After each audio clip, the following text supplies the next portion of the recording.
அனைவருக்கும் வணக்கம். இன்னைக்கு நம்ம ஹெல்தி ஹோம் சமையல்ல கப்கேக்ஸ் எப்படி செய்யறதுன்னு பார்க்க போறோம். கப்கேக் செய்யறதுக்கு 100 கிராம் அன்சால்டட் பட்டரை வந்து ஃப்ரிட்ஜிலேருந்து நம்ம எடுத்து வச்சுட்டு அடிச்சோம்னா நம்மளுக்கு பட்டர் வந்து சாஃப்ட் ஆயிடும். இப்போ 100 கிராம் அன்சால்டட் பட்டரை இதை மாதிரி பீட் பண்ணதுக்கு அப்புறமா இதில் 100 கிராம் பவுடர் சுகரை சேர்க்கணும். 100 கிராம் சுகரை நல்லா மிக்சியில் போட்டு அரைச்சி இதை மாதிரி பவுடராக சேர்த்துப்போம். இப்போ இது ரெண்டுத்தையும் நல்லா மிக்ஸ் பண்ணிப்போம். சுகர் வந்து இந்த பட்டரில் கரைஞ்சி கொஞ்சம் லிக்விட் ஆகிடும் நம்மளுக்கு.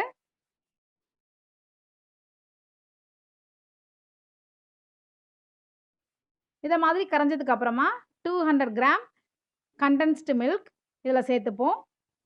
சின்ன டின் சேர்த்துப்போம். மூணுத்தையும் ஒன்றா மிக்ஸ் பண்ணிப்போம்.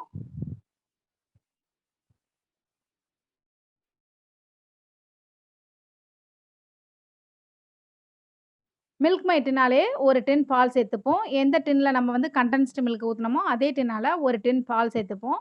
எல்லாத்தையும் நம்மளுக்கு ஒன்றா மிக்ஸ் பண்ணும்போது இது நல்லா நீர்த்திடும். இதை மாதிரி நல்லா தண்ணி ஆனதுக்கு அப்புறமா நம்ம இதில் மாவு சேர்த்துப்போம். மைதா மாவு 1/4 கிலோ சேர்த்துப்போம். இதோட வந்து 1 teaspoon baking powder, 1/4 teaspoon baking soda சேர்த்து மிக்ஸ் பண்ணிப்போம். கட்டி இல்லாமல் நல்லா மிக்ஸ் பண்ணிப்போம்.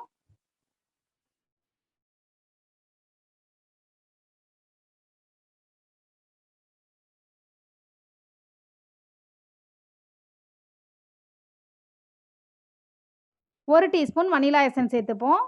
மாவு கொஞ்சம் டைட்டாக இருக்கனால மில்க் மைட்டுனால 1/4 டின் தண்ணி சேர்த்துப்போம். நல்லா மிக்ஸ் பண்ணிப்போம்.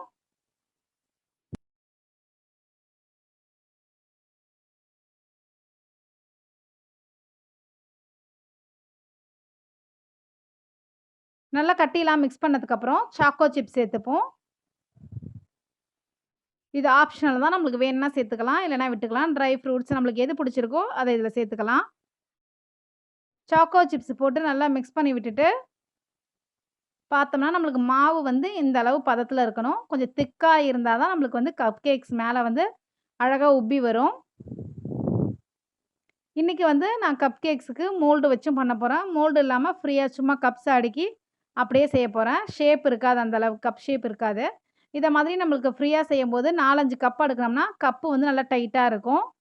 இன்னொன்று பார்த்தீங்கன்னா சின்ன கப்பு இதை மாதிரி கிண்ணம் இருந்தால் நம்ம கிண்ணத்தில் அந்த கப்பை வச்சுட்டு அதில் ஊற்றுறனாலும் நம்மளுக்கு ஊற்றலாம்.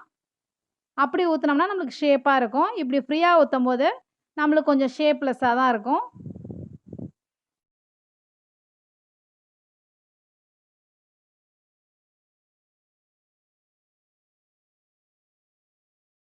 மாவு ஊற்றும் போதே நம்மளுக்கு தெரியுது மாவு எவ்வளோ திக்காக இருக்குன்னு. அப்போ தான் கேக் மேலே கப்புக்கு மேலே கேக் வந்து நல்லா நம்மளுக்கு உப்பி வரும்.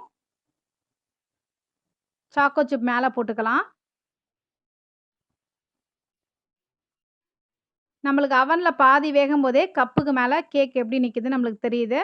இது கொஞ்சம் ப்ரௌன் ஆகிற வரைக்கும் நம்ம வேக விட்டு எடுத்துப்போம்.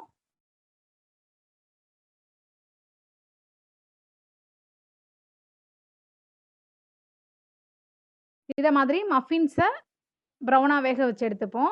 2 கப்பு வச்சனால இந்த கப் கேக் வந்து ஷேப் அவுட் ஆகிட்டு. பட் டேஸ்ட் வைஸ் பார்த்தீங்கன்னா ரொம்ப சூப்பராக இருக்கும், நல்லாயிருக்கும். நல்லா ஸ்பான்ச்சாக வந்திருக்கு. நான் ஒன்று ஓப்பன் பண்ணி பார்ப்போம் எப்படி இருக்குன்னு. எவ்வளோ சாஃப்டாக இருக்குன்னு நம்மளுக்கே தெரியுது. நம்மளே வீட்டில் செய்கிற ரொம்ப கெமிக்கல் இல்லாத கப் கேக்ஸ். நீங்களும் ட்ரை பண்ணி பாருங்கள். இதே மாதிரி இந்த மாதிரி சின்ன சின்ன வீட்டில் கிண்ணம் இருந்தாலும் நம்ம அதில் கூட ட்ரை பண்ணலாம். நல்லா பர்ஃபெக்டாக ஷேப்போடு வரும். இது வந்து அந்த மோல்டு வச்சு சின்ன சின்ன கப்ஸ் வச்சு செஞ்சது. ஷேப் பர்ஃபெக்டாக வேணும்னா இதை மாதிரி செய்யலாம். நீங்களும் ட்ரை பண்ணி பாருங்கள். இன்னொரு வீடியோவில் சந்திப்போம். நன்றி.